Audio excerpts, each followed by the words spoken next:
사랑합니다. 감사합니다. 하루 지났는데 굉장히 정이 드는 것 같습니다. 하나님 사랑하시는 또 주를 위해서 완전히 헌신되신 분이라 그냥 지나가는 길에 잠깐 만나 뵙는 것만 해도 너무 정겹고 그리고 마음으로부터 이렇게 사랑스러운 느낌이 듭니다. 아마 주님이 주시는 마음 같습니다. 주의 이름으로 선교사님 여러분들을 진심으로 축복합니다.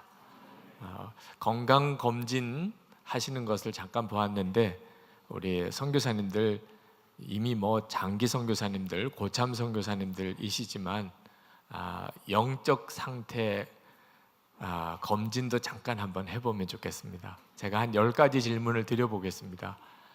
그냥 듣는 즉시 아멘 되시는 분은 그대로 아멘 해주시면 됩니다. 네, 잠깐 헷갈리시는 분, 내가 이걸 아멘 해야 되나 말아야 되나, 할 수 있나 없나, 이렇게 잠깐 생각이 드시는 분들은 그냥 가만히 계시면 됩니다. 들으면 바로 아멘 되면 아멘, 잠깐 헷갈리면 가만히 계시면 됩니다. 자, 첫 번째, 십자가로 인하여 속죄함의 확신이 있습니까? 두 번째, 순교할지라도 예수님이 주님이라고 고백할 수 있습니까?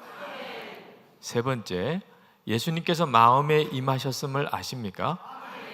네 번째, 내 양은 내 음성을 듣는다고 했는데 주님의 음성을 듣습니까?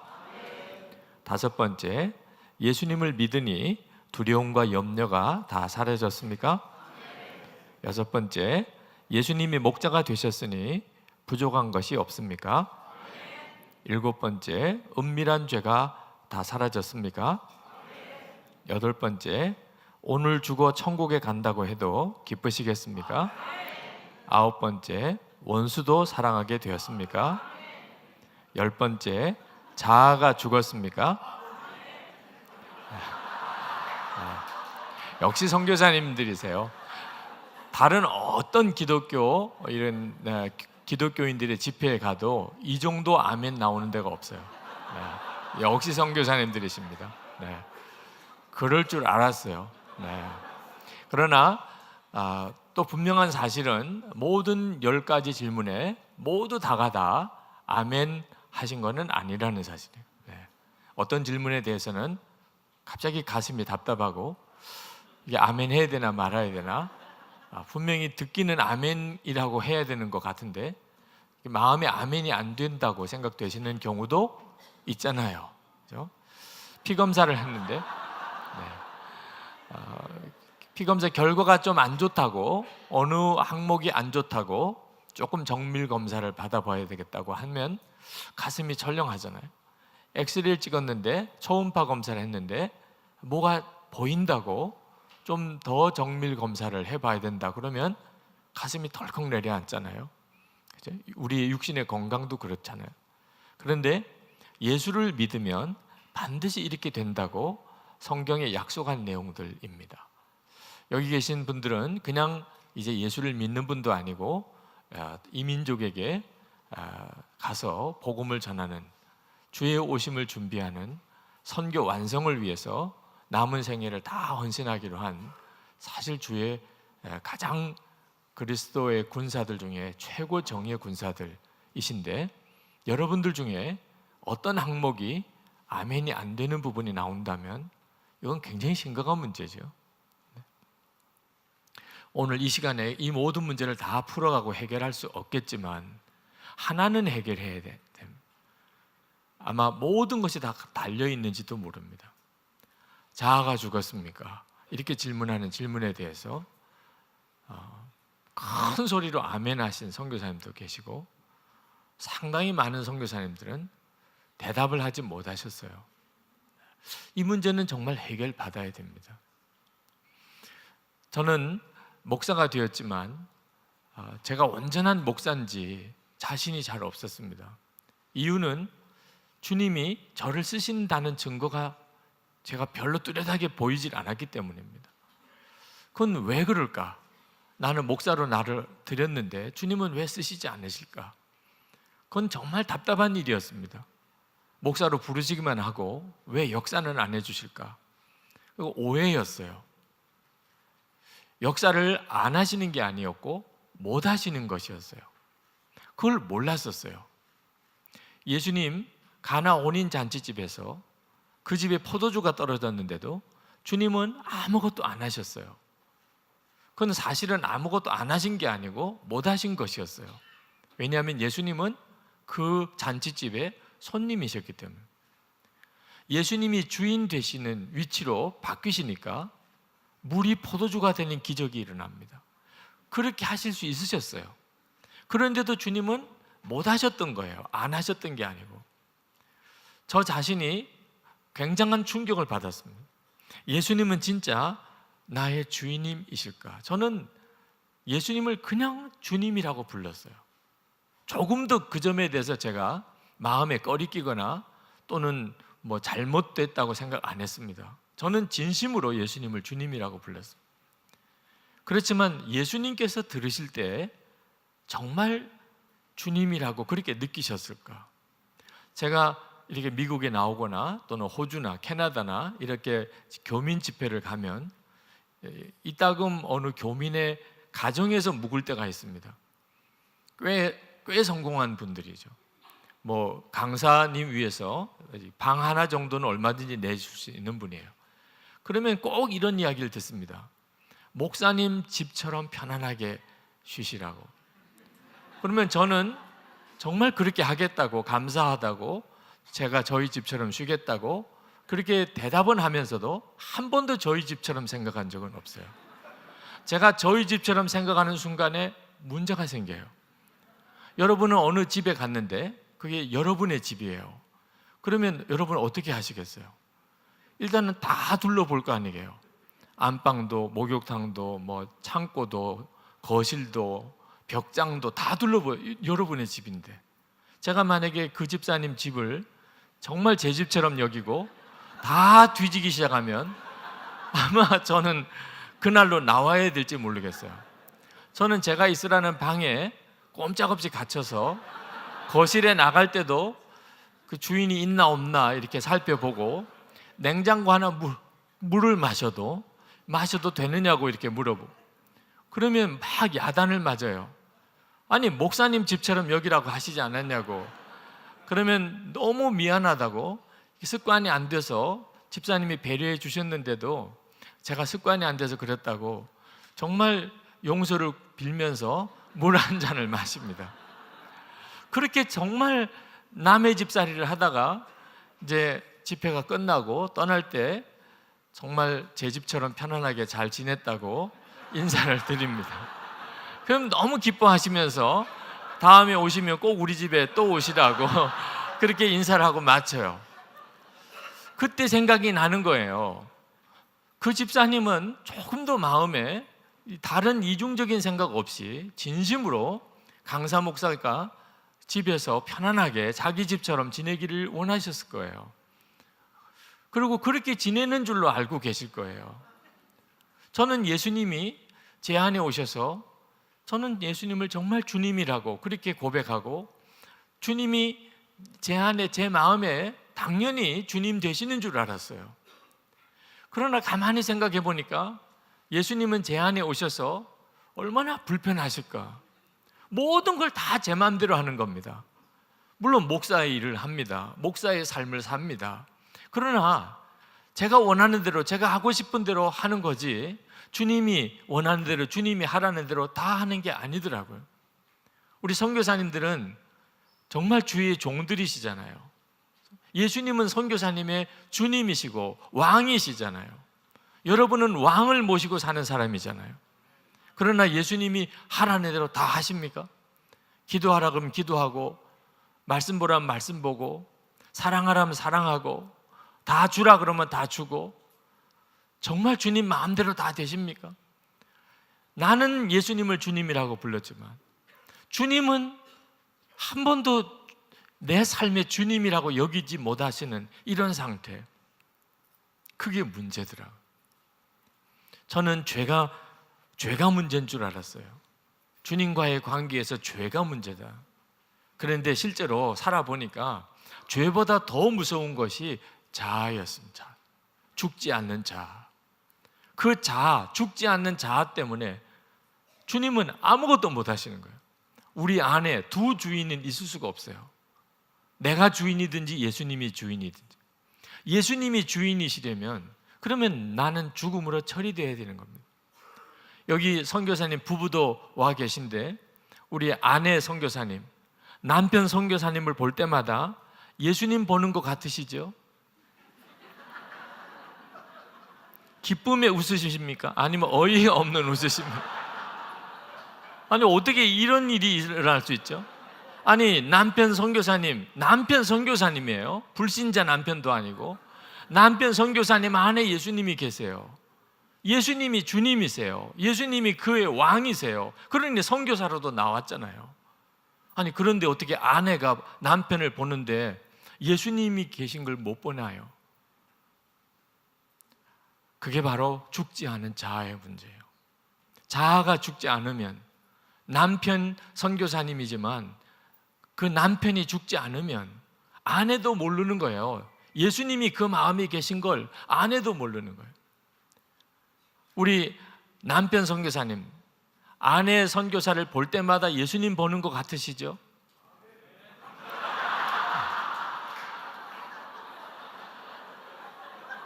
지금 대단히 대답이 중요해요. 네.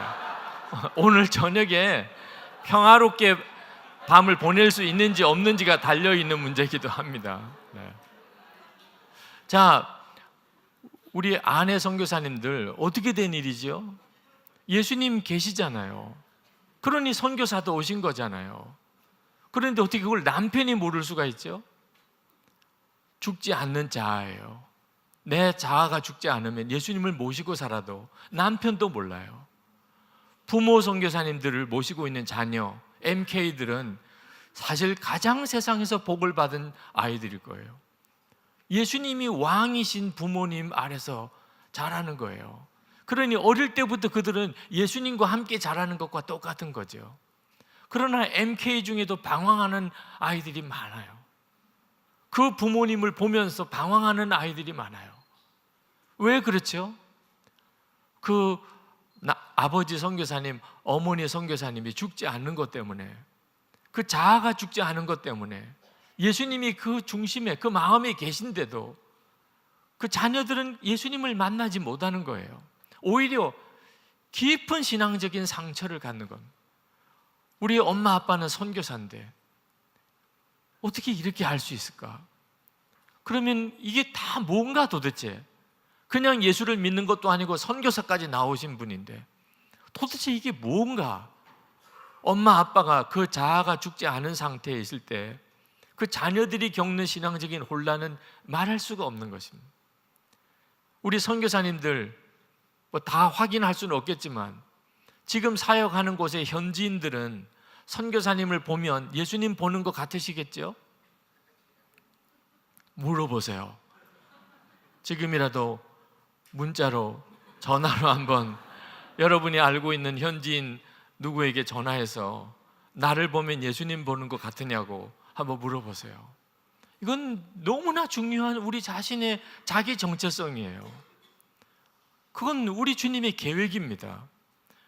사실 믿음이 없는 사람, 불신자들은 지금 우리와 같이 계신 예수님을 볼 수가 없지요. 유일한 길은요, 먼저 예수 믿는 사람을 통해서입니다. 선교지에 있는 그 현지인들은 선교사님을 통하여 예수님을 보는 거예요. 그래야 이게 맞죠. 그런데 선교사님 때문에 오히려 믿음의 상처를 가진 현지인들이 꽤 많다고 하는 사실을 압니다. 나중에는 현지인 목회자들과 선교사님 사이에 갈등이 빚어져요. 그들에게도 문제가 많지요. 그러나 하여튼 분명한 사실은 선교사님을 통해서 예수님을 보지 못하는 이들이 꽤 많다는 것입니다. 그런데 어떻게 이런 일이 있을 수 있죠?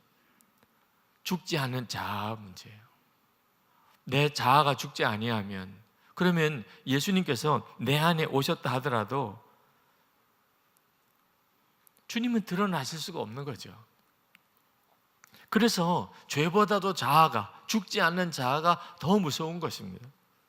예수님께서 요한복음 12장 24절에서 내가 진실로 진실로 너에게 이르노니 한 알의 밀이 땅에 떨어져 죽지 아니하면 한 알 그대로 있고 죽으면 많은 열매를 맺느니라.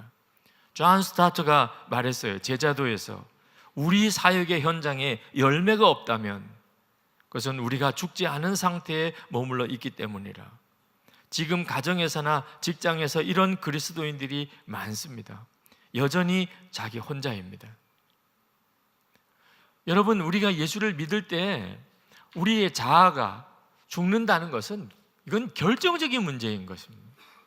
특히 우리 선교사님들에게 있어서는 이건 매우 중요한 문제입니다. 어떤 목사님이 은퇴하시면서 인사를 하시는데 당신이 목회하면서 집 팔아 바친 교인도 받고 땅 팔아 바친 교인도 받고 피를 뽑아서 헌금한 교인도 봤지만 성질 뽑아 바친 교인은 못 봤다고 그랬어요. 우리 선교사님들은 성질 이제 다 뽑아 바치셨죠? 아직도 안 뽑아 바치셨어요?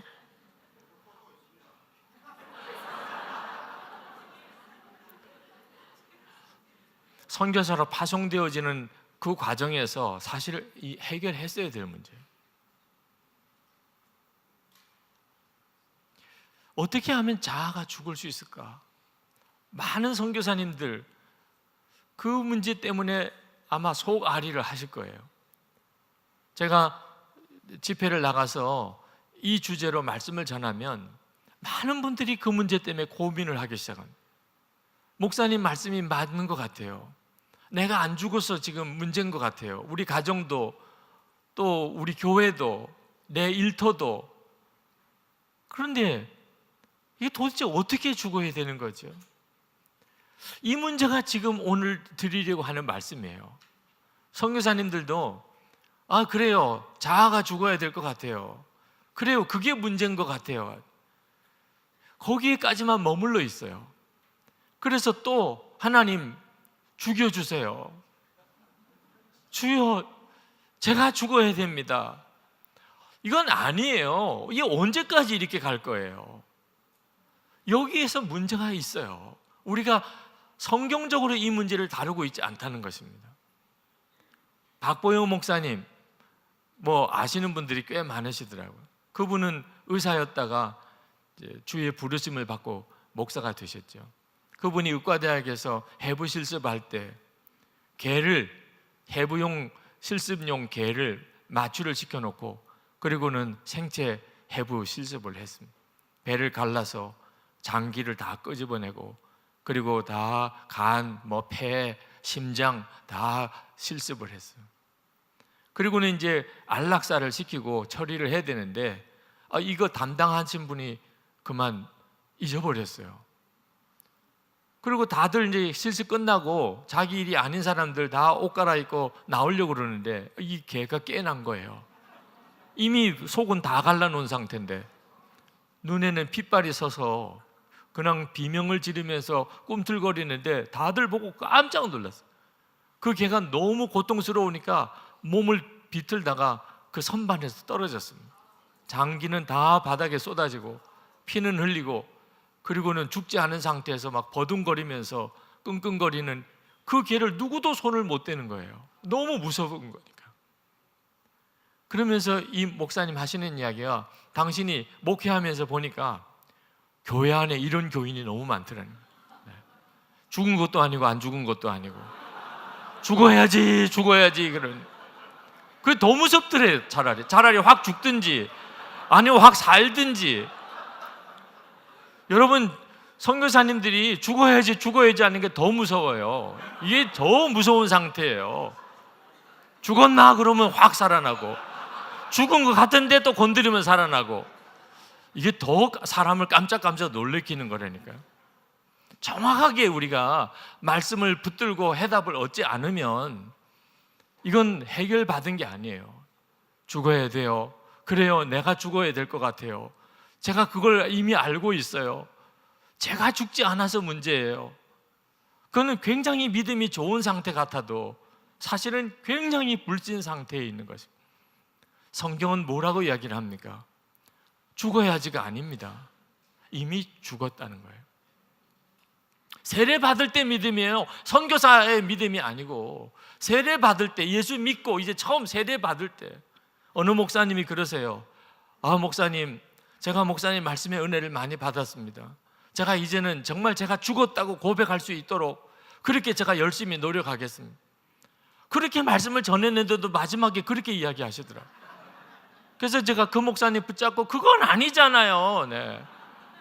아니, 이제는 죽었다고 말할 수 있도록 열심히 노력하겠다니. 여러분, 우리가 죽었다고 하는 것은 믿음의 어떤 경지가 아닙니다. 평생 선교사로 헌신하고 또 헌신했더니 정말 선교사로 한 40년, 50년 사역을 하고 나면 이제는 죽었다 이렇게 고백할 수 있는 경지에 이를까? 절대로 그렇지 않습니다. 성경은 그렇게 말하지 않아요. 예수를 믿고 세례를 받을 때, 그때 어떤 믿음이어야 세례를 줍니까?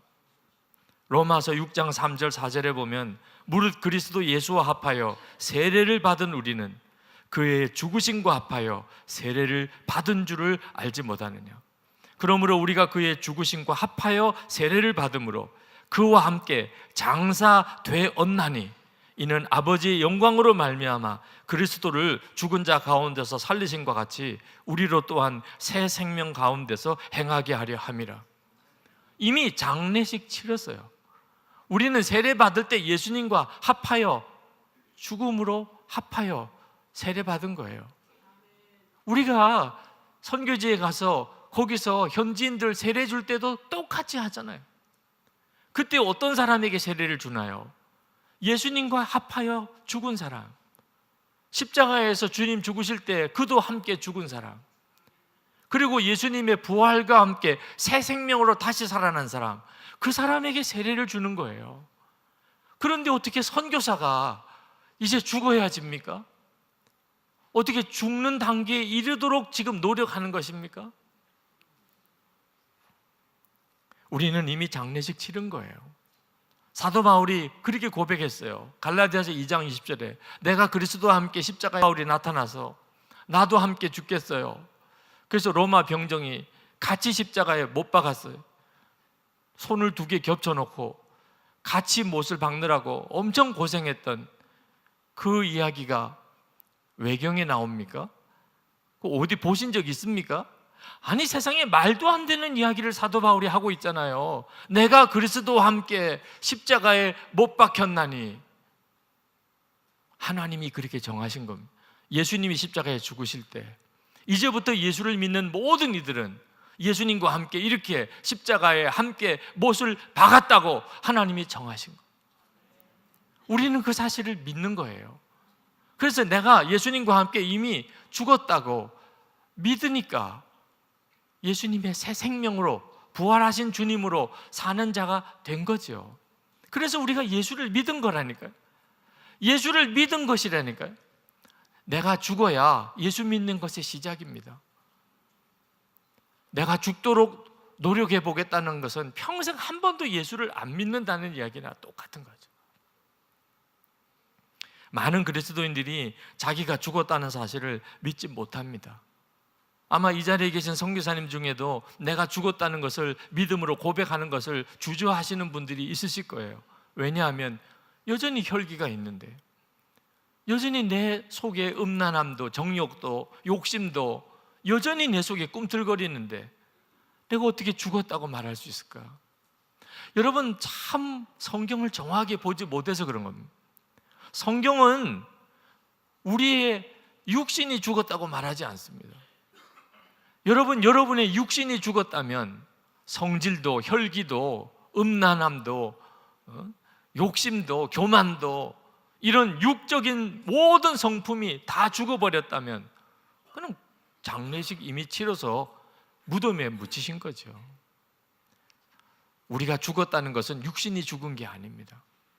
육신의 종노릇하는 옛사람이 죽은 거예요. 자아가 죽었다는 것은 육신의 종노릇하던 옛사람, 그 욕심 한번 생기면 그냥 대책 없이 욕심대로 살고, 거짓이 일어나면 거짓말하고, 정욕이 일어나면 정욕대로 살고, 교만한 마음이라면 교만하게 행동하는 이 바로 육신의 종로로 다는, 죄의 종로로 다는 이 옛사람이, 그 옛사람이 처리가 됐다는 거죠. 로마서 6장 6절에 우리가 알거니와 우리의 옛사람이 예수와 함께 십자가에 못 박힌 것은 죄의 몸이 죽어 다시는 우리가 죄에게 종로로 타지 아니하려 함이네. 하나님이 십자가에서 처리하신 것은 우리의 옛사람입니다. 그 말은 우리가 다시는 죄의 종로로 타지 않게 하기 위해서, 다시는 육신에 끌려 살지 않게 하기 위해서, 이제는 예수님이 이끄시는 삶을 살게 하려고 우리를 그렇게 만들어 놓으신 거예요. 여러분들은 선교사로 나오실 때 이미 이 자아의 죽음을 다 경험하셨습니다. 선교사로 나오셨다는 것 자체가 자아의 죽음을 경험하신 거예요. 여러분 선교사로 나오실 때 여러분 육신의 편안함 또는 세상에서의 성공, 그런 모든 것들을 다 버렸잖아요. 육신은 그걸 원해요. 선교사로 나가지 말고 그냥 한국에서 편안하게 살자, 그냥 선교 헌금하자.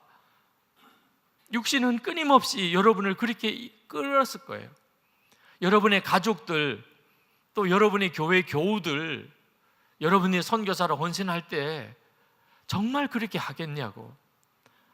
여러분들이 선교사로 가겠다고 했을 때 가족과 친척들이 걱정하고 여러분 교우들이 여러분의 결심이 진짜냐고 그렇게 물었던 이유는 이것이 육신의 욕구를 거스리는 것이기 때문에, 육신이 끌고자 하는 대로 가는 것이 아니기 때문이에요. 여러분들은 결국은 선교사로 파송을 받으셨어요.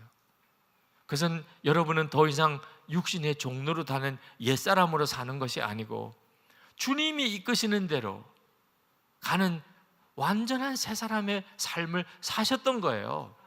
그게 바로 선교사로 파송 받으실 때 여러분들이 하셨던 것입니다.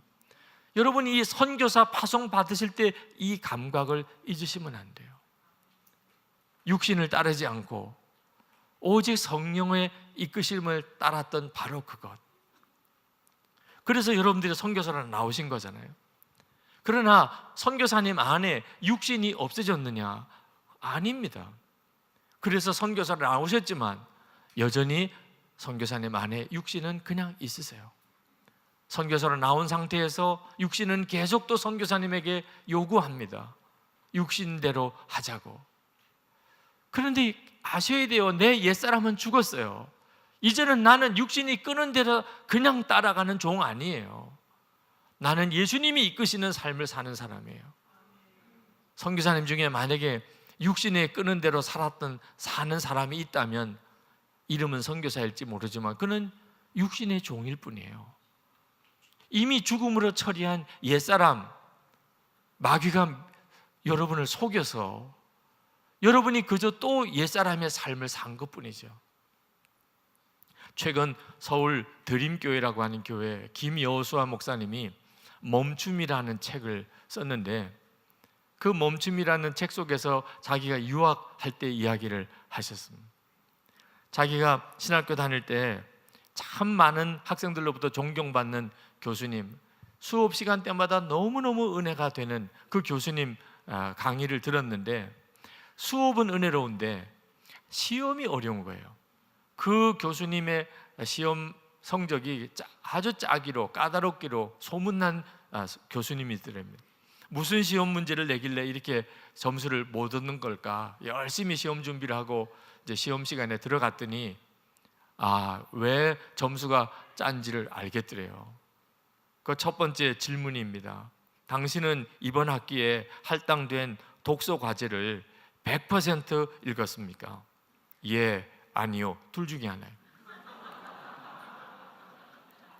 예 하면은 가산점 10점입니다. 아니요 하면은 무조건 10점을 뺍니다. 그러면서 그 뒤에 이렇게 썼어요. 만약에 당신이 정직하게 이 질문에 정직하게 답을 할 수 없다면 절대로 앞으로 목회하지 마십시오. 당신의 인격의 순전함의 결여가 하나님의 영광을 가리게 되고 목회의 치명적인 걸림돌이 될 것입니다. 시험 문제는 다 풀었어요. 이제 10점 가산점이면 무조건 A 학점일 것 같아요. 근데 만약에 10점 마이너스가 되면 A 학점을 받을 수가 없어요. 고민이에요. 독서 과제 자기가 100% 읽었냐? 그렇게 답을 할 수는 없어요. 읽으라고 애는 썼지만 100% 읽었나? 아니요라고 해야 돼요. 그런데 이건 A 학점 받아야 돼요. 끝까지 고민했어요. 그리고는 예스라고 체크했어요. 이게 바로 옛사람이에요. 육신이 끄는 대로 간 거죠. A 학점 받은 사람 2사람, 그 중에 자기가 1명이 됐습니다. 그러나 그때부터 얼마나 성령께서 마음을 찌르기 시작하는지 견딜 수가 없었어요. 결국은 그 교수님을 찾아갔습니다. 그리고 눈물로 고백했어요. 자기가 100% 다 읽었다고 예스 했는데 그걸 거짓말이었다고, A 학점 받을 수 없을까 봐 그랬다고. 그리고 고백했어요.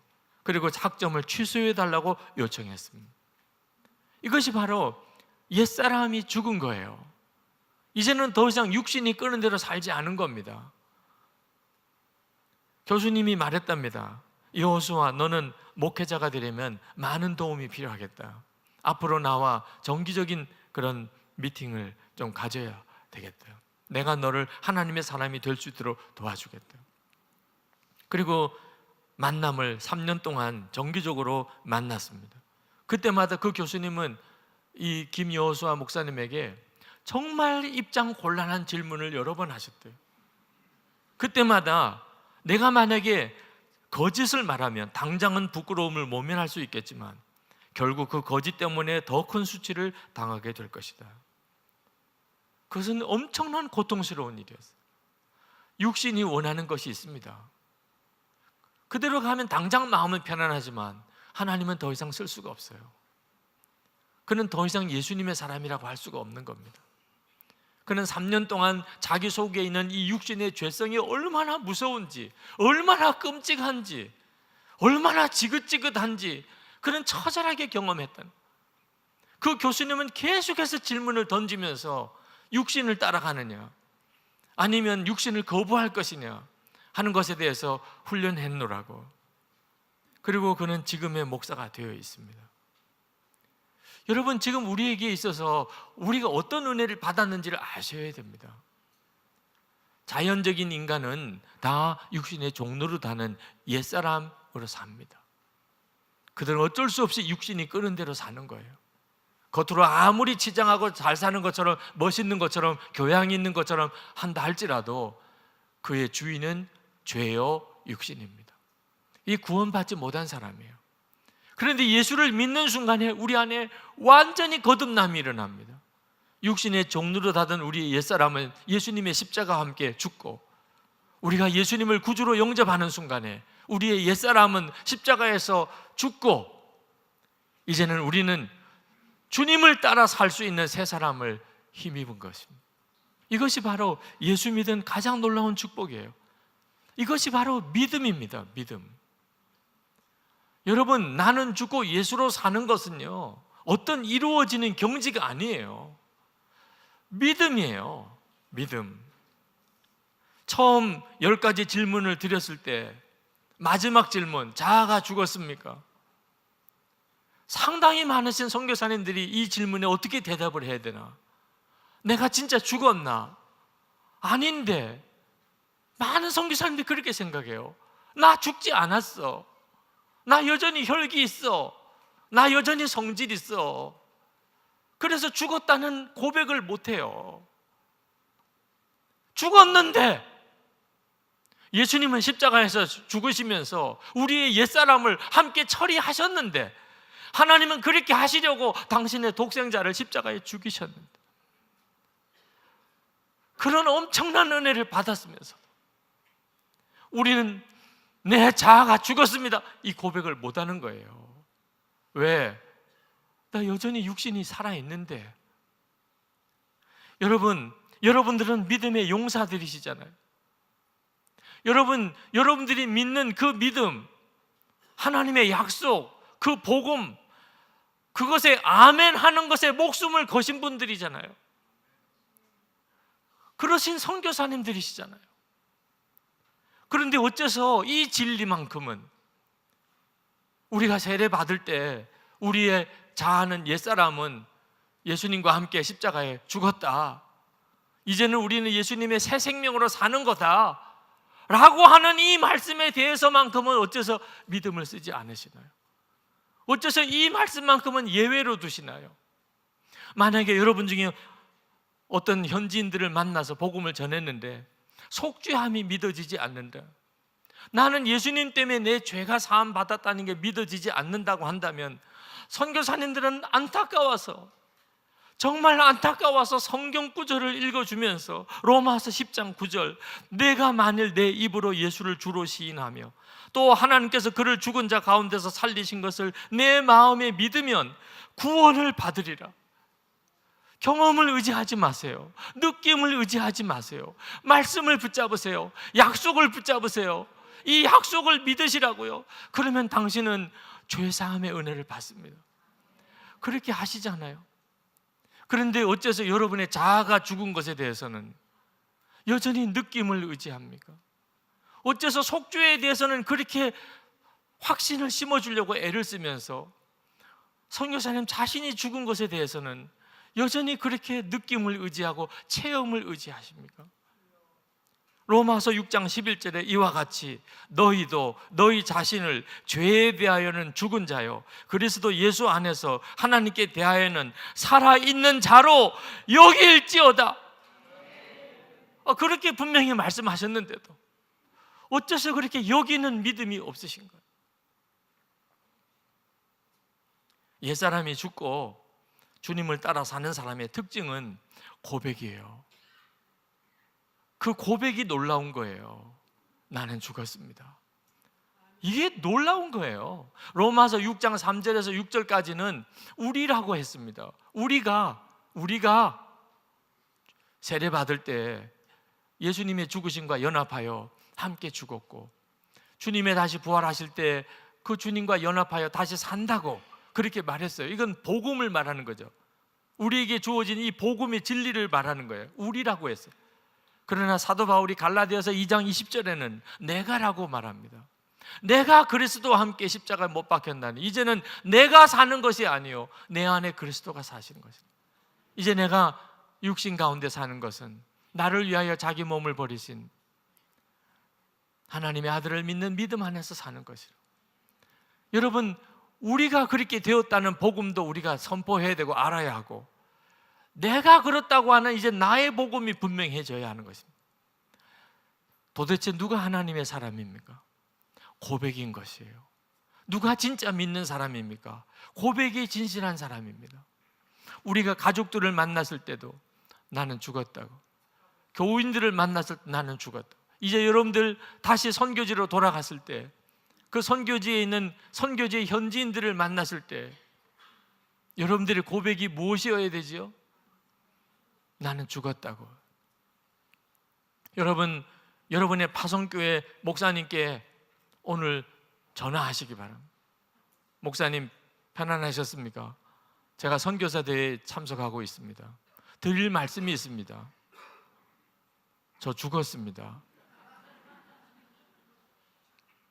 여러분들을 후원하는 여러분 후원자들에게 다 메일을 보내세요. 제가 드릴 말씀이 있습니다. 정말 중요한 고백입니다. 저 죽었습니다. 여러분의 자녀들이 아마 어디 있으면 다 자녀들에게 메일이나 문자나 전화나 하세요. 나 죽었다. 아빠 죽었다. 엄마 죽었다. 돌아가서 현지인들 앞에서 난 죽었습니다. 여러분, 이건 우리들에게 있어서 굉장히 참 어색한 일이에요. 그렇게 안 해봤기 때문에요. 나는 속죄함 받았습니다. 나는 모든 죄 사함 받았습니다. 이 고백은 그렇게 자연스러운데 내가 죽었다는 이 고백은 왜 그렇게 어렵지요? 또 육신이 드러나면 어떡하지? 또 내가 육신의 종로로 하는데 옛사람으로 살면 어떡하지? 마귀가 우리에게 계속해서 우리가 제대로 된 믿음을 고백하지 못하게 하는 겁니다. 너 옛사람 아직도 안 죽었어. 너 나한테 금방 따라올 거야. 이제는 정말 진리 싸움이에요. 믿음의 선포예요. 마귀를 향하여 선포하는 거예요. 나는 죽었어. 나 옛사람 아니야. 이제 나는 예수님의 종이야.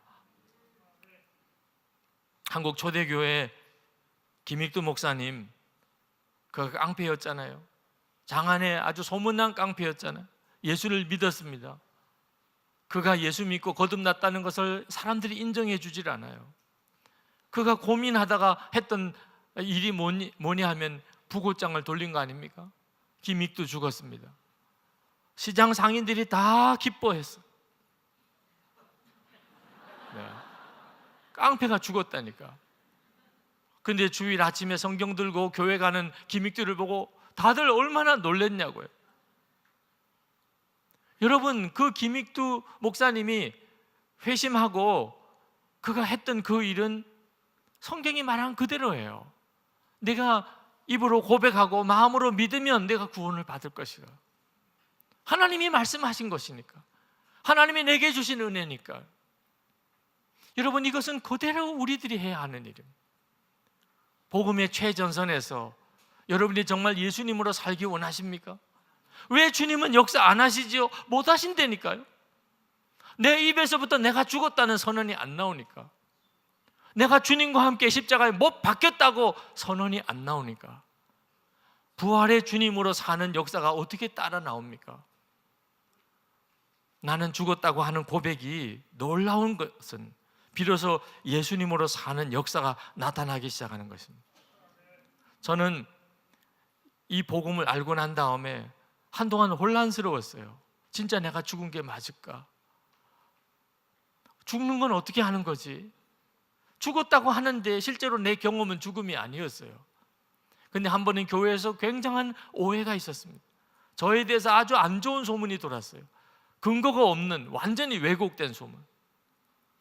교인들이 그 사실을 다 믿고 있는 거예요. 그러나 하나님께서 저에게 그 소문의 진원지를 찾으려고 하지 마라. 그 소문에 대해서 너가 해명하려고 하지 마라. 그건 정말 죽음과도 같은 것이었어요. 억울해도 말을 못해요. 사람들이 다 나를 다른 식으로 쳐다보는데도 해명을 못해요. 누가 그런 소문을 냈는지 찾아낼 수도 없어요. 저 같은 성격의 사람은 이런 문제를 만나면 견딜 수가 없어요. 목회 다 그만두고 싶고 교인들 더 이상 바라보고 싶지도 않고 아무런 기도도 안 나와요. 그때 하나님이 제 마음에 주신 것이 죽었다는 고백이에요. 그거밖에 할 게 없어요. 죽었습니다. 하나님, 저 유기성이는 죽었습니다. 그 고백을 한 10번쯤 했나요? 갑자기 죽음이 임하는 것을 경험했어요.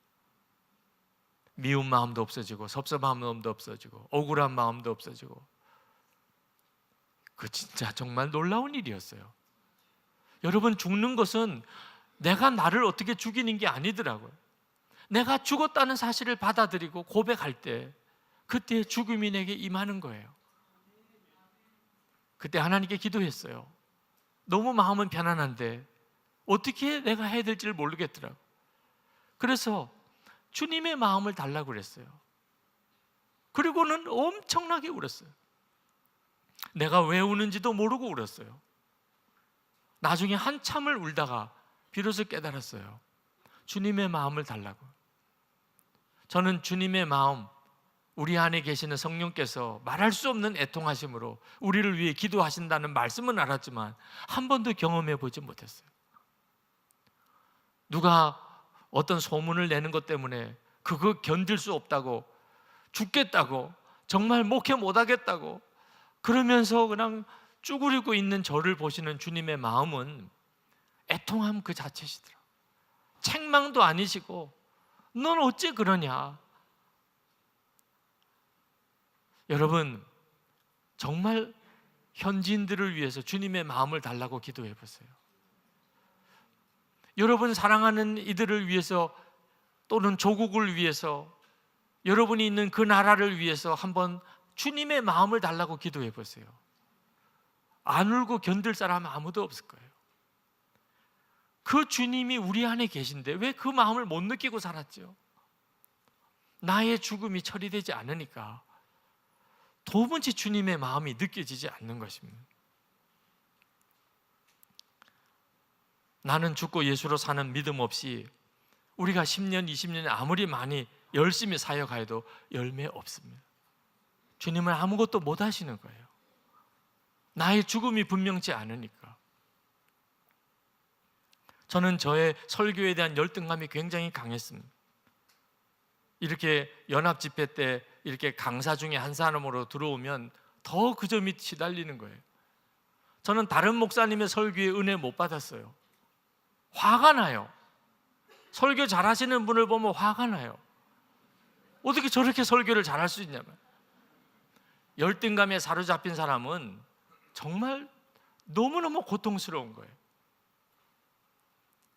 그때 하나님이 제 열등감을 해결할 말씀을 주셨어요.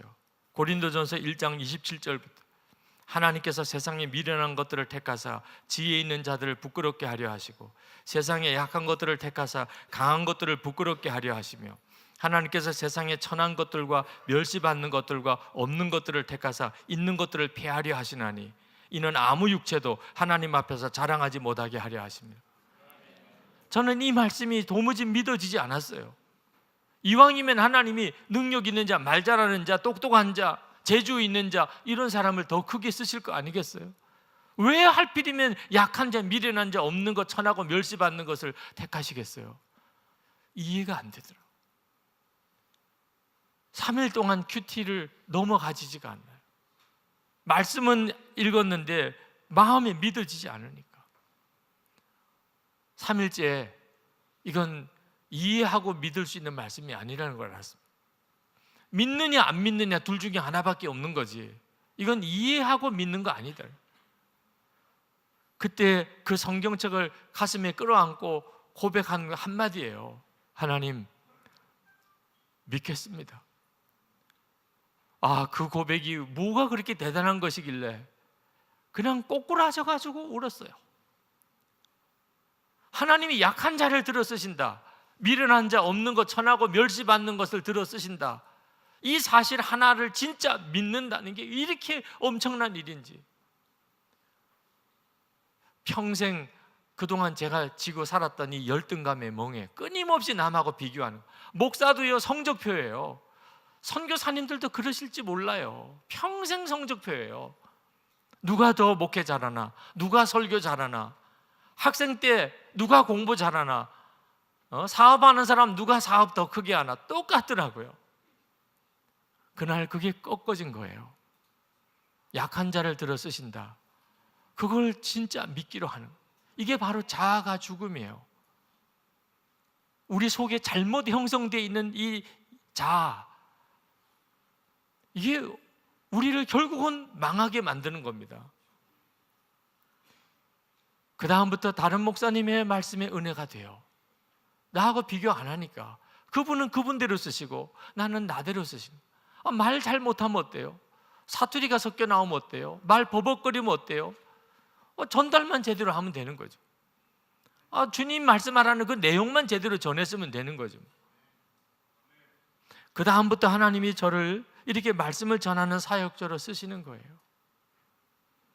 저희 감리교회 전도 열심히 하시는 목사님이 한 분 계십니다. 이 목사님이 어느 날 그 전도하기로 교인들하고 약속하고 그 동네에 술주정뱅이 집을 신방을 갔습니다.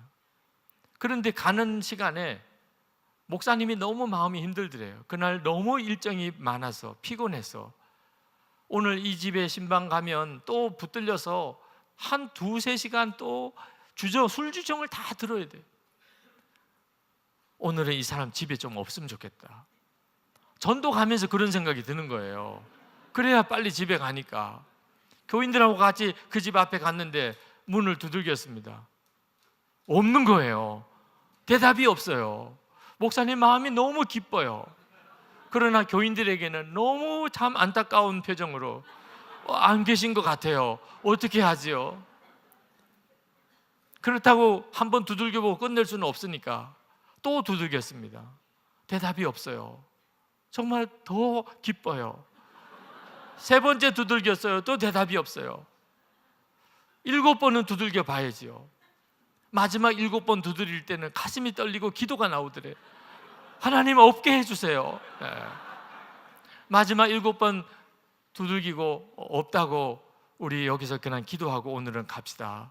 교인들하고 그 문 앞에서 이 영혼이 구원받게 해달라고 간절히 기도하고 그리고는 이제 퇴근을 하셨습니다. 그때까지도 뭐 그게 특별한 일 아니었어요. 오늘은 이렇게 일찍 좀 퇴근하게 된 날이죠. 그 다음날 새벽기도 때 하나님이 그 때에 대해서 말씀하셨어요. 너는 어째서 목사 마음으로 전도를 하냐? 너는 어떻게 전도를 목사 마음으로 하냐? 처음에는 무슨 말인지 몰랐어요.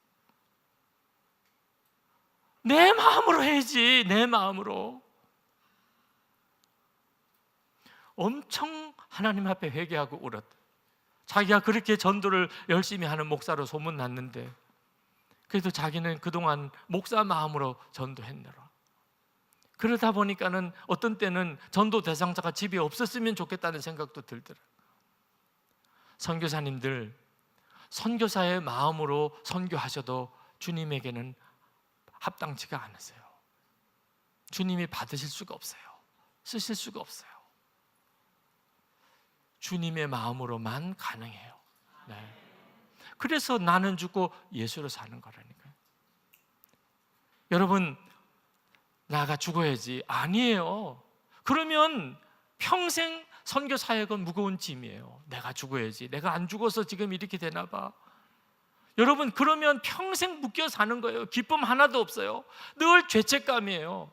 이건 복음 아니에요. 나는 죽고 예수로 사는 것은 우리를 무겁게 함이 아니에요. 여러분들을 책망하기 위해서 주시는 말씀도 아니에요. 이건 복음이에요. 나는 죽었습니다. 나는 죽었습니다. 자꾸 그러다 보면 어느 순간에 죽는 경지에 이르느냐. 여러분, 이거는요 무슨 주문도 아니에요. 하나님이 하신 일, 상상할 수도 없이 놀라운 하나님의 놀라우신 일. 예수님이 십자가에 죽으실 때 예수님 안에 있는 모든 이들은 다 그 옛사람이 십자가에 처리되시고 십자가에서 죽게 하신 일, 하나님이 하신 그 놀라운 일. 그래서 이제부터는 주 예수님으로 사는 새 사람으로 살게 만드신 이 엄청난 복음에 대하여 아멘! 아멘! 하는 거예요.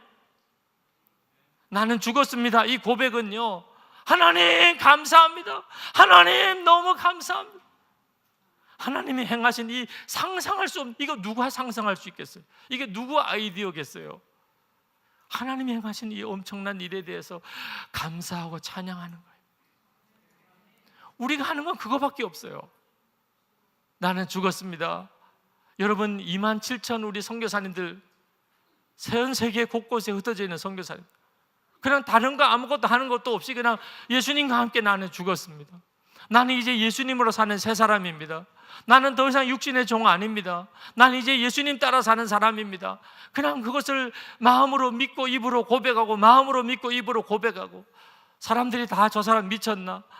아니 죽었다니 이상하게 보고, 그때 주님은 선교사님을 통해서 비로소 주님 일을 하세요. 얼마나 놀라운 일이 일어날까요? 우리는 믿었고 그 다음 주님은 역사하시는 거예요. 우리는 믿었고 고백했고 찬양했고 감사했고, 그거 우리가 할 일 전부예요. 역사는 주님이 하시는 것이죠. 이 시간에 우리 같이 기도하십시다.